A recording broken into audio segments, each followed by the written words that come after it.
नमस्कार, आप देख रहे हैं जी न्यूज़ पोर्टल पर अपना खास प्रोग्राम बात आर पार की और मैं राजेंद्र के साथ तमाम मुद्दे और आसपास के क्षेत्र में क्या कुछ हुआ उन पर हम मंथन करेंगे, विश्लेषण करेंगे कि आखिरकार ऐसा हो रहा तो क्यों हो रहा है और सरकार और प्रशासन दोनों ही इनको रोक नहीं पा रहे हैं, तो इसके पीछे क्या वजह है। हम सारी चीज़ों पे आज विस्तार से बात करेंगे, तो आप बने रहिए जी न्यूज़ पोर्टल के खास प्रोग्राम बात आर पार की में। और ज़्यादातर आप शेयर करते रहिए और आपके कमेंट को भी हम पढ़कर उनका भी विचार व्यक्त करेंगे, तो आप अपने कमेंट्स भी लिखना चालू कर दीजिए ताकि हम उन पर बात कर सकें। तो सबसे पहले आज हमारे प्रदेश के अंदर आपने देखा कि किस प्रकार का हल्ला हो रहा है, वो किसी से छिपा नहीं है और कि वो अपना दर्द है जो बयां कर रहा है। आपने देखा कि प्रदेश के अंदर कई बार प्रशासन फेल होता नज़र आ रहा है, सरकार फेल होती नज़र आ रही है और इसका खामियाजा गरीब जनता और लोगों को भुगतना पड़ता है अपनी जान देके। तो आपने देखा भी सबसे पहली घटना हुई भरतपुर के अंदर, एक सांसद सुरक्षित नहीं, सांसद को पत्थर मारकर घायल करने की सूचना, उसी के अगले दिन एक डॉक्टर दंपति की घटना, उसके अगले दिन सवाई माधोपुर में गोली फायरिंग से एक की मौत, उसके बाद चौथ के बरवाड़ा में। और आए दिन लगातार लोगों को अपनी जान से हाथ धोना पड़ रहा है। तो कहीं न कहीं जो प्रशासन है, कहीं न कहीं जो सरकार है, वो जनता की सुरक्षा नहीं कर पा रही है। और अगर जनता की सुरक्षा नहीं कर पा रही है तो इसके पीछे वजह क्या है, इसको हमें ढूंढना पड़ेगा, इसको हमें तलाशना पड़ेगा। नहीं तो इसी प्रकार जनता जान से हाथ धोती चली जाएगी। आखिरकार क्या वजह है जो सरकार इतने बड़े काम होने के बाद भी आज मौन है? क्या वजह है कि प्रशासन आज चुप्पी साधे हुआ है? क्या कारण है? ये लोगों में एकता नहीं है, कहीं न कहीं तो छेद है नाव के अंदर और उस नाव में पानी लगातार बढ़ता जा रहा है। और एक दिन ऐसा होने वाला है कि हमारे चारों तरफ आतंकवादियों का ढेर लग जाएगा, समाज कंटकों का ढेर लग जाएगा और हम हाथ धोते बैठे रहेंगे। कहीं न कहीं आम लोगों की सुरक्षा की जिम्मेदारी कौन लेगा? आम लोग सुरक्षित नहीं हैं तो क्यों नहीं है? कहीं न कहीं ये बड़ा विषय है।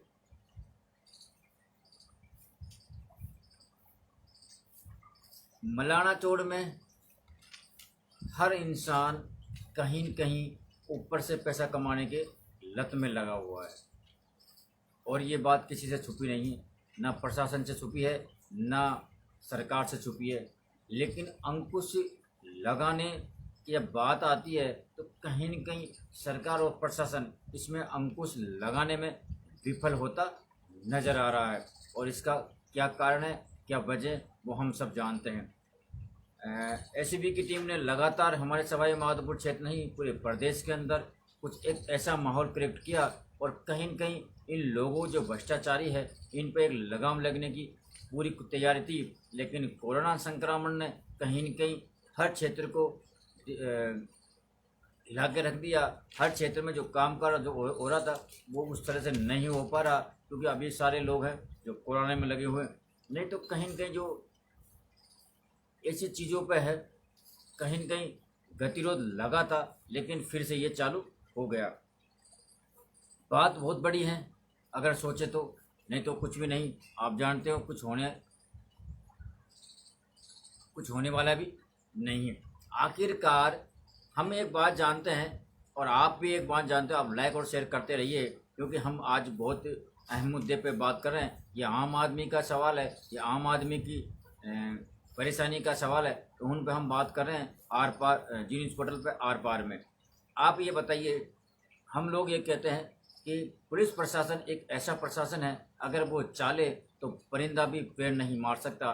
तो ये खुलेआम बंदूक लेके, खुलेआम तलवार लेके, खुलेआम लोगों को मारना पीटना, खुलेआम लोगों पर ट्रैक्टर चढ़ाना, खुलेआम कत्लेआम करना। और हमारे प्रदेश के अंदर तमाम समाचार ये चलते हैं, चाहे वो सोशल मीडिया के माध्यम से हो, चाहे वो चैनलों के माध्यम से हो, चाहे वो अखबारों के माध्यम से, और आए दिन हम सारी चीज़ों को देखते हैं और देखने के बाद भी हम कहीं आंखें बंद करके और कान बंद करके बैठे हुए हैं, तो कहीं न कहीं हमें लगता है कि हमारा जो प्रशासन है वो फेल होता नज़र आ रहा है। और जब हम इतनी बड़ी बात बोलते हैं कि हमारा जो प्रशासन है कहीं न कहीं पक्षी को पैर या परिंदा को पैर नहीं मार सकता, तो आखिरकार इतनी बड़ी वारदातें क्यों होती है और किस प्रकार होती है।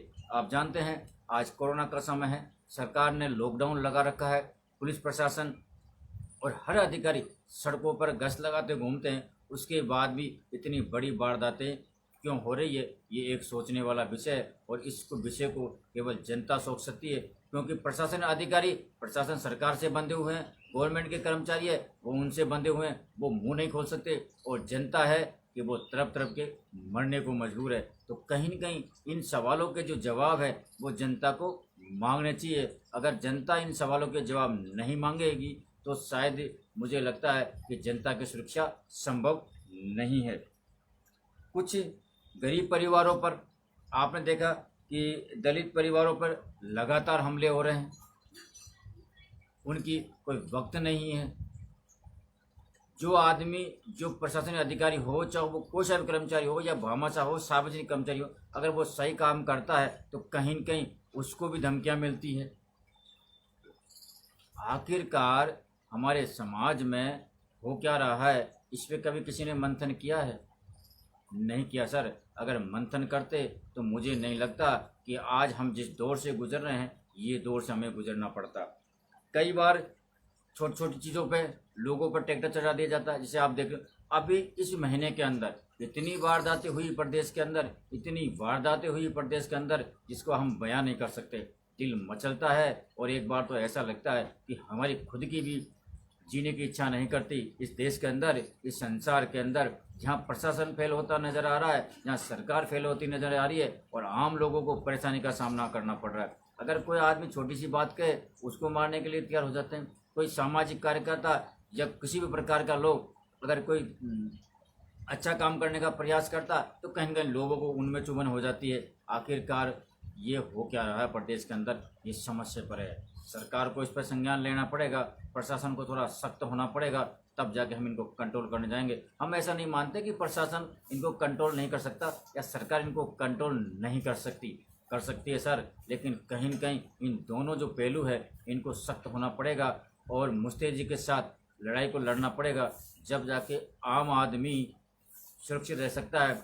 नहीं तो आम आदमी की हालात क्या होने वाली है उसको आप और हम जानते हैं। कुछ लोगों में अभी 4 से 5 दिन के अंदर जितनी भी भयावह स्थिति पैदा हुई, चाहे वो भरतपुर के अंदर हुई, चाहे वो मलाना चौड़ के अंदर हुई, चाहे वो बरवाड़ा के अंदर हुई, चाहे वो निवाई के अंदर हुई, कहीं न कहीं इन जो चीज़ों हुई है इन चीज़ों से लेके काफ़ी लोग डरे हुए हैं, सहमे हुए हैं और उनको डर है कि कहीं ऐसी वारदातें आगे ना हो। हर आदमी भगवान से दुआ कर रहा है कि आखिरकार ये हो रहा तो क्या हो रहा है। जब हमारी भी जिम्मेदारी है प्रशासन और सरकार के साथ, कहीं न कहीं हमें भी जिम्मेदारी लेनी पड़ेगी। अपने परिवार का बच्चे हैं उनको हमको ध्यान रखना पड़ेगा कि अपने बच्चे चल रहे हैं तो किस रास्ते पर चल रहे हैं, वो जा रहे हैं तो किस रास्ते पर जा रहे हैं, वो कर रहे हैं तो क्या कर रहे हैं, हमें उन पर भी नज़र रखनी पड़ेगी। क्योंकि हमारी भी एक कड़ी जुड़ी है। हम ये नहीं कह सकते कि सरकार दोषी है, हम ये नहीं कह सकते कि प्रशासन दोषी है, कहीं न कहीं इनके भागीदार हम भी बराबर के भागीदार हैं। क्योंकि हम हमारे बच्चों पे, हमारे परिवार पे ध्यान सही तरह से रख नहीं पा रहे हैं, उनको सही संस्कार नहीं दे पा रहे हैं। अगर वो गलती कर रहे हैं तो कहीं न कहीं हमें टोकने की आवश्यकता है, उनको रोकने की आवश्यकता है। हम क्रिया और प्रतिक्रिया करने से अच्छा है हम किसी की कटाक्ष करें या किसी पक्षपात हम किसी के ऊपर आरोप लगाएं या आरोप पर प्रत्यारोप करें, कहीं न कहीं हमें भी अपने गिरबान पर झांकने की आवश्यकता है और देखने की आवश्यकता है कि हमारे जो युवा पीढ़ी है, हमारे जो नौजवान साथी है, आखिरकार वो किस रास्ते पर जा रहे हैं। तब जाके हम इस लड़ाई को जीत पाएंगे। और जिस प्रकार का जो माहौल आज बना है पूरे प्रदेश के अंदर, बहुत बड़ा माहौल है, बहुत ख़राब माहौल है, बहुत गंदा माहौल है। और ये कहो कि आम आदमी के दिलो दिमाग पर बिल्कुल एक डर सा बैठ गया है। हमारे पास जब हम फील्ड में जाते हैं, कई लोगों से हम बात करते हैं तो एक ही सवाल है कि सर आने वाले समय में होगा क्या। तो होगा ये, हमें सत्य रहना है। और कहीं न कहीं हमारी ये युवा पीढ़ी है, इनको टोकने की आवश्यकता है, इनको देखने की आवश्यकता है कि आखिरकार ये कर रही तो क्या कर रही है, और रास्ते पर चल रही तो कौन से रास्ते पर चल रही है। तब जाके हम इस ऐसी स्थितियों से निपट सकेंगे। और जो स्थितियां आज पैदा हुई है, इन स्थितियों से हम कहीं न कहीं गंभीर रूप से हमें सामने आना पड़ेगा। हमारे गांव की हम हालात देखें तो गांव में जो पहले का प्यार था, पहले जो मिठास था, पहले वाला जो भाईचारा था, आज वो है ही नहीं। छोटी छोटी नालियों की लड़ाई में, नालियों की सफाई की लड़ाई में, सड़कों की लड़ाई में, एक दूसरे के आगे पीछे हो जाने में कहीं न कहीं हम भिड़ जाते हैं, और उसका खामियाजा हम पीढ़ी दर पीढ़ी एक हमारा एक गांठ सी बन जाती है, और उस गांठ का बहुत बड़ा हमें जो ऐस चीज़ें वो चुकानी पड़ती। तो कहीं न कहीं हमें देखना पड़ेगा इन चीज़ों को। अब बात करें हम, लाखों लोग, लाखों युवा हैं वो आज बेरोजगार है, लाखों महिलाएं हैं जो सुरक्षित है। आज महिला भी अपने आप को, आपने देखा अभी कुछ दिनों में ही चाहे वो गैंगरेप हुआ हो एम्बुलेंस के माध्यम से, या कोई महिला जाती हो उनको छेड़ने का आरोप, या कई प्रकार की ऐसी चीज़ें हैं जो दिन प्रतिदिन निकल के आ रही है। आखिरकार ऐसा हो क्यों रहा है? इसका एक ही कारण है, हम सरकार और प्रशासन पर दो प्रत्यारोप करें। उससे पहले यह है कि हम अपने बच्चों को, हम अपने युवाओं को हम सही संस्कार नहीं दे पा रहे हैं, हम उनको देख नहीं पा रहे हैं कि वो कौन से रास्ते पर चल रहे हैं, वो कौन सी लाइन उन्हें पकड़ रखी है, उनकी जो मेज रोटी है वो किस प्रकार की है, उनका क्या नज़रिया है। कहीं न कहीं इनको हमको देखने की तलाश है। अगर हम इनको देखने की कोशिश करेंगे तो कहीं न कहीं कमियां है, उनको हम निकाल कर युवाओं को बेहतरीन से बेहतरीन करने की भरपूर कोशिश करेंगे।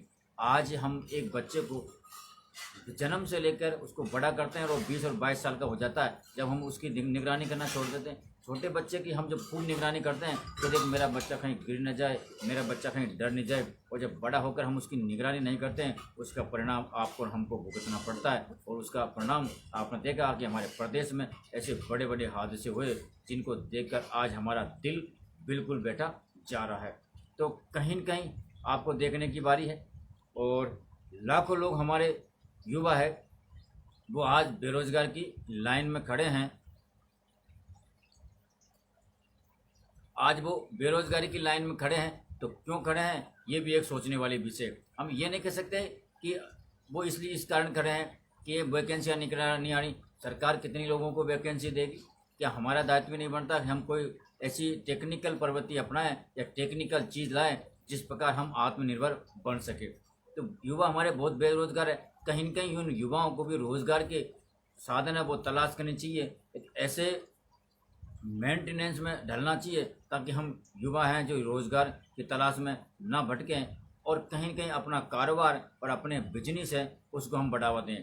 क्योंकि आज के ज़माने में हर इंसान नौकरी नहीं लग सकता, और आप भी और मैं भी इस बात को अच्छी तरह जानता हूँ, लेकिन हम फिर भी भागते हैं नौकरी के पीछे। तो कहीं न कहीं हमको आप ये बताइए, जो हमारे जो सामाजिक क्षेत्र की अगर मैं बात करूं, बात आर पार की में, आप लाइक और कमेंट्स जरूर लिखिए क्योंकि कमेंट बहुत कम आ रहे हैं। बिना कमेंट मुझे भी मज़ा नहीं आता।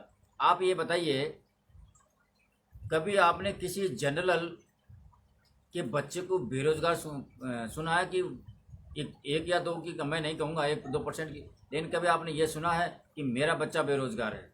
क्योंकि जनरल कैटेगरी हमेशा अपने बच्चों को संस्कार इस प्रकार देती है और उनके संस्कारों के पीछे पूरी लड़ाई होती है।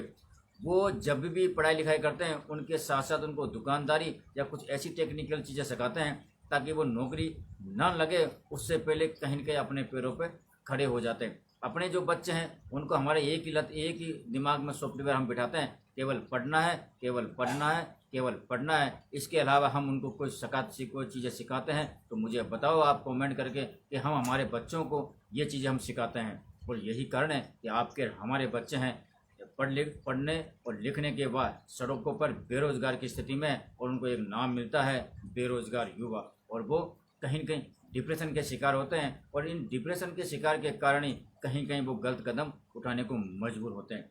तो हमारी भी जिम्मेदारी बनती है कि पढ़ाई के साथ साथ ऐसा टेक्निकल हम चीज़ें करें, ऐसी चीज़ें उनको सिखाएं ताकि उनका सॉफ्टवेयर, उनका दिमाग हमेशा उस कार्य के प्रति सजग हो जाए और उनके दिमाग से जो बेरोजगारी का भूत है वो बिल्कुल उतर जाए।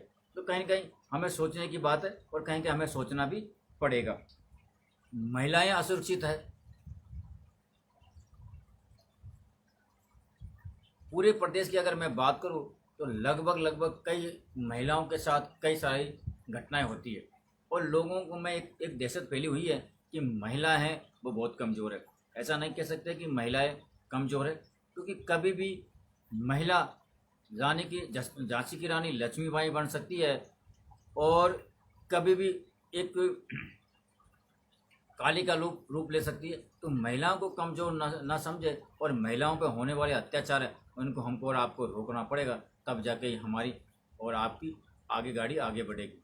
क्योंकि महिला महिला होती है और कहीं न कहीं अगर महिला अपने पे आ जाए तो वो बहुत कुछ परिवर्तन कर भी सकती है। तो प्रदेश में आज प्रशासन को और सरकार को लगातार फीडबैक लेने की आवश्यकता है, क्योंकि जिस प्रकार क्षेत्र में महिलाओं के साथ अत्याचार हो रहे हैं, महिलाओं के साथ दुर्व्यवहार हो रहा, वो एक सोचने वाली विषय है और दोनों को मिलकर सरकार और प्रशासन को इस पर कड़े कदम उठाने पड़ेंगे। सख्ती से जो नियम और कानून है उनकी पालना करवानी पड़ेगी। आज हमारे प्रदेश के अंदर गरीब लोग भुखमरी से मरने के लिए बेताब है और भुखमरी का शिकार हो रहे हैं। आप ये बोल लीजिए, हमारे क्षेत्र के अंदर आप आस पास जाकर देख लीजिए, हमारे गांव के अंदर ही देख लीजिए, चीटियों की तो बहुत बड़ी बात है, लंबी लाइन लगी है और माँ भामाशाहों की कमी भी नहीं है, लेकिन कहीं न कहीं भुखमरी के जो शिकार है आज हमारे गाँव में भी होने लगे। बरसात नहीं हो रही है, काम धंधे गाँव में है नहीं, करे तो गांव वाले करे क्या।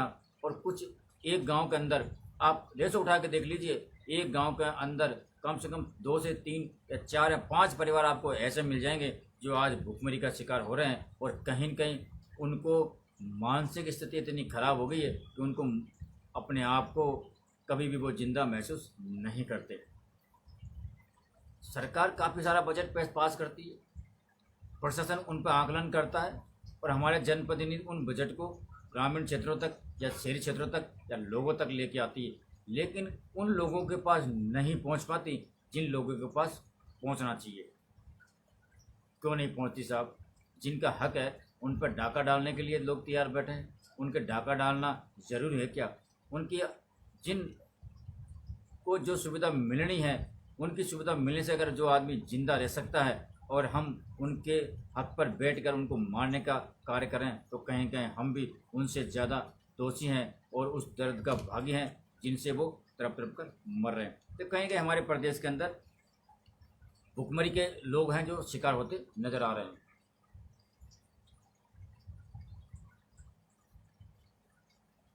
अस्पतालों की हालत, मैं कई बार ज़्यादातर फील्ड में रहता हूँ, 99% में ज़्यादातर फील्ड में रहता हूँ और मुझे डर नहीं किसी का भी।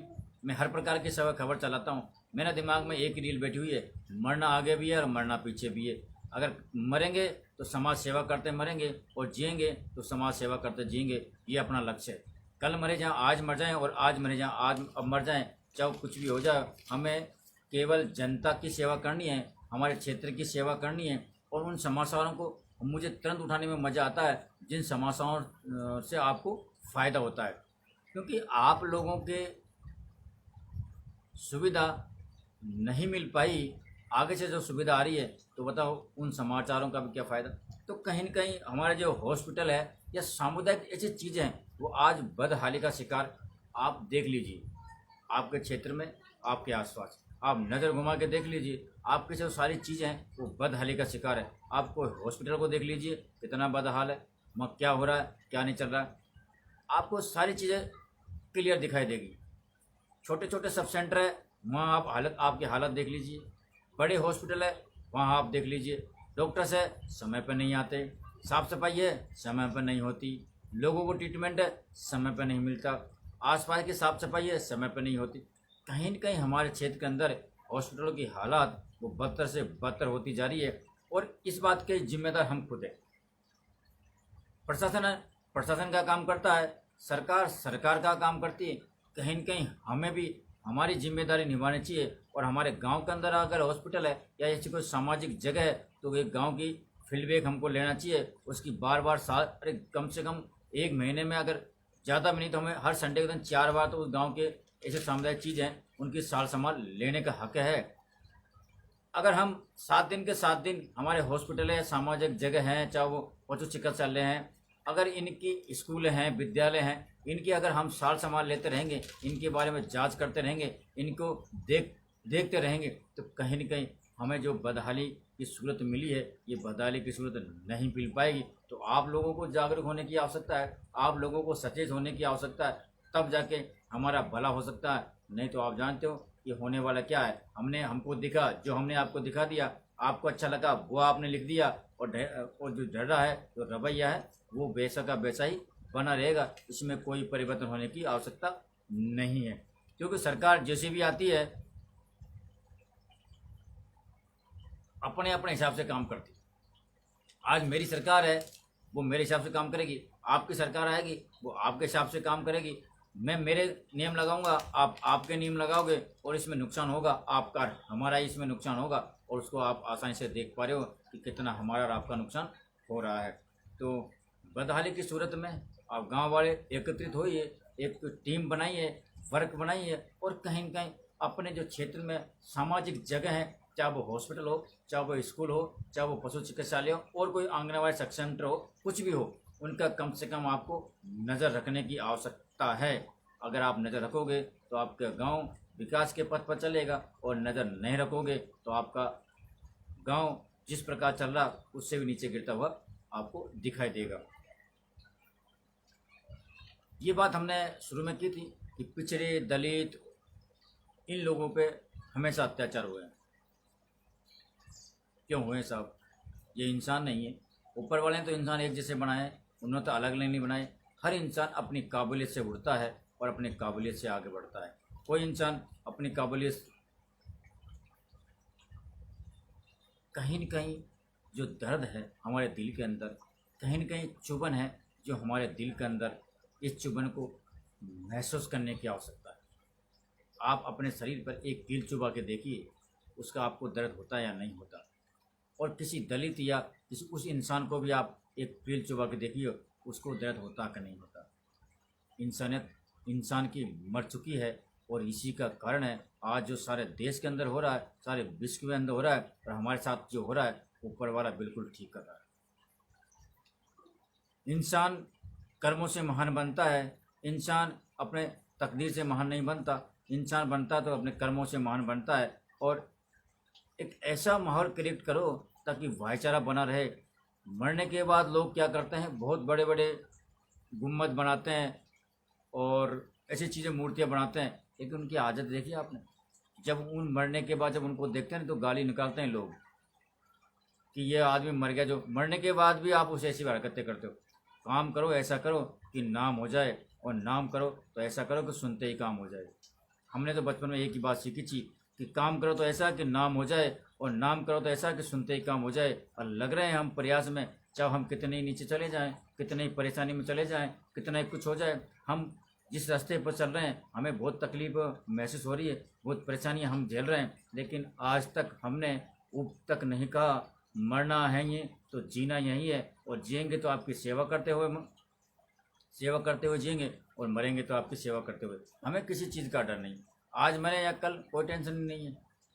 डर नाम की चीज़ हमने दिमाग से निकाल दी। बहुत लोग हमको कहते हैं ऐसा नहीं, आपको ऐसा करना पड़ेगा, ऐसा नहीं आपको ऐसा। हम दिमाग में, तेरे को जो अच्छा लगता है तू कर ले, हमें जो अच्छा लगता है वो हम कर रहे हैं, लेकिन करेंगे देश के भला के लिए, सरकार के भले के लिए, प्रशासन के भले के लिए, जनता के भले के लिए। अगर गलत कहीं भी होगा उसके खिलाफ हम खड़े होंगे और बोलेंगे, चाहे कुछ भी हो जाए, ये हमारा वादा है। तो आप बने रहिए जीनिस पोर्टल पर, और हम आपके इसी प्रकार से बात करते रहेंगे। और हमने कहा कि आप हमें कमेंट्स वगैरह लिख के भेजा करो, लेकिन आप भेजते नहीं। कहीं न कहीं जब आप ये बताइए, आप कमेंट्स नहीं लिख सकते, इस देश में परिवर्तन लाने की सोच सकते हैं क्या आप? समाज में परिवर्तन लाने की सोच सकते हैं क्या? समाज में जिस प्रकार ये आतंकवाद, ये गुंडागर्दी हो रही, इसको रोकने की सोच सकते हैं आप? केवल आप तमाशा देख सकते हैं, और कहीं न कहीं वो गाने सुन सकते हैं जो पुराने धुनों पे बजते हैं, और उनको बज के महसूस कर सकते हो। और यही कारण है इस देश का, हमारे समाज का, हमारे आसपास का माहौल इसी प्रकार का है। तो कहीं ना कहीं हमें जागरूक होने की आवश्यकता है। बुरा मत मानिएगा, हमें जागरूक होने की आवश्यकता है। हमें जगना पड़ेगा, हमें चलना पड़ेगा, हमें सीखना पड़ेगा कि आखिरकार हमें किस रास्ते पर जाना चाहिए और किस रास्ते पर चलकर हमारे समाज का नाम होगा, हमारे परिवार का नाम होगा, हमारा नाम होगा और हमारे देश का नाम होगा। बाकी बुरे काम करने से तो क्या, आप एक बंदूक उठाइए और बाजार के बीच में वो निकल जाइए, आपकी कर सुर्खियों में आप बटोर जाओगे। कुछ नहीं करना आपको ज़्यादा, एक बंदूक उठाइए, चाहे वो प्लास्टिक की ले लीजिए और बाजार में गाली गलौज करते निकल जाइए, आपका नाम 1 मिनट में हो जाएगा, परिवार का आपका। लेकिन सर ऐसा करने से हम लंबा नाम नहीं टिका पाएंगे। कहीं न कहीं हमें लंबे नाम की आवश्यकता है। जिस प्रकार महाराणा प्रताप और चंद्रशेखर आज़ाद ने कमाया, आज हमने उनको देखा नहीं, लेकिन हम सुनते हैं कि उन्होंने इस तरह से किया। हमें भी इस प्रकार करने की आवश्यकता है। हमारे युवाओं को साथ देने की आवश्यकता है, असुरक्षित महिलाओं का साथ देने की आवश्यकता है, भूखमरी के शिकार हुए लोगों के साथ देने की आवश्यकता है। जो हमारे युवा साथी गलत रास्ते पर चल रहे हैं उनको समझाने की आवश्यकता है और सही रास्ते पर चलाने की आवश्यकता है। उनकी क्या परेशानी, उस परेशानी को सुनने की आवश्यकता है। कहीं न कहीं हमें जागरूक होना पड़ेगा और लंबी लड़ाई ये लड़नी पड़ेगी ताकि हमारे देश में खुशहाल बने, हमारा देश शांति से रह सके और हमारे आसपास शांति का माहौल रह सके, हम भाईचारा से रह सकते हैं। तभी जाके हम खुशहाल और सुरक्षित रह सकते हैं। आप बने रहिए जी न्यूज़ पोर्टल बात आर पार की में मेरे साथ। हम लेके आएंगे तमाम खबरें, तमाम अपडेट। लेकिन लाइक शेयर कमेंट जो आपको अच्छा लगे आप कर सकते हैं। आप जब तक के लिए नमस्कार।